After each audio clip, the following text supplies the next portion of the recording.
പാവണ്ട് കേട്ടോ. ഇക്കുള്ള ആ കോൺഫിഡൻസ് ഇക്ക തെറ്റിക്കൂന്നുള്ള കാര്യത്തിൽ എനിക്കില്ല. അതെ, അതിന് ഞാൻ പറഞ്ഞു, ഞാൻ പാടുന്നുള്ളത് ഉറപ്പാണ്.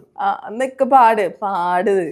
നമ്മള് വന്നിക്കണ്, ഹെയർ ഇങ്ങനെ ആക്കിക്കണ്, കൈ ഇങ്ങനെ വെച്ചത് കണ്ടിക്കണ്, ഇവിടെ പച്ച കുത്തിക്കണ്, വാച്ച് തരുമെന്ന് ചോദിച്ചിക്കണ്, മിഠായിൽ ഒതുക്കാൻ നിന്നിക്കണ്, നമ്മൾ അന്തം വിട്ടിട്ടിരുന്നിക്കണ്, നമ്മളെ മൊത്തത്തിൽ തരാന്ന് പറഞ്ഞിക്കണ്, കാലിങ്ങനെ വെച്ചിക്കണ്, കൈയോട് ചേർത്തിക്കണ്, പാടിയപ്പം മെല്ലെ ചിരിച്ചിക്കണ്, ചിരിച്ചപ്പോൾ ലിപ്പൊന്ന് തുറന്നിക്കണ്, ഫേസ് ഇങ്ങനെ ആട്ടിക്കണ്, മുടിയൊക്കെ കറപ്പിച്ച് വന്നിക്കണ്, 2 കിലോ ലിപ്സ്റ്റിക്ക് തേച്ചിക്കണ്, പോരാഞ്ഞിട്ട് മൂക്കും കുത്തിക്കണ്, കണ്ണ് നിറയെ കൺമശി തേച്ചിക്കണ്, കയ്യ് കവിളിൽ കുത്തിക്കണ്, കുത്തിയപ്പം താഴോട്ടെടുത്തിക്കണ്, മെല്ലെ ഷെടാന്ന് കേട്ടിക്കണ്, നമ്മൾ കിണ് വെച്ച് പാടിക്കണ്, ദ സൗണ്ടിൽ വന്നിക്കണ്.